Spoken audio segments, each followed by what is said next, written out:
Okay, so in 2025, Apple is expected to discontinue the iPhone Plus model in the standard phones, and it will introduce a new phone called iPhone Slim. Even though the Slim name is currently rumored for that phone, but maybe it will not be called Slim, maybe it will be called Ultra, we don't know. 17 lineup will be like iPhone 17, 17 Pro, 17 Pro Max, and then the iPhone 17, as of yet, Slim.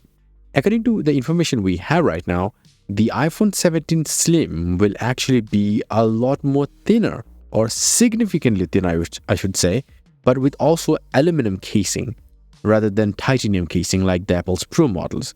Apple will adopt metal lens for the Face ID system, and that will potentially gonna reduce the size of the dynamic island on the Pro models and also on the Slim model.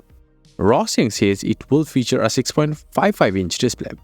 Another thing that is coming is actually a totally new camera island. Now, the camera island we have been seeing since the iPhone 11 Pro Max model, and we kind of bored with it. So we needed a change, and that's coming with iPhone 17 lineup, or maybe 17 Slim. And the outer glass of the iPhone 17 series is expected to have a super hard anti-reflective layer, and that is also much more scratch resistant.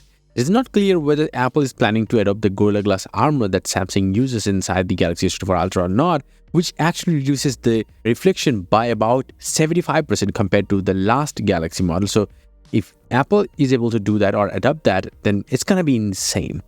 ProMotion technology. Well, all the iPhone 17 models will finally feature OLED displays with the ProMotion technology, like 1 to 120Hz adaptive refresh rate.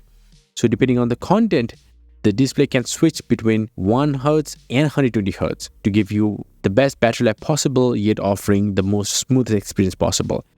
Anyway, that also means that all the iPhone 17 model should actually offer always-on capabilities that shows this lock screen clocks and all those things. Now, according to Minchico, the iPhone 17 lineup will also feature a 24-megapixel front-facing camera with 6-element lens.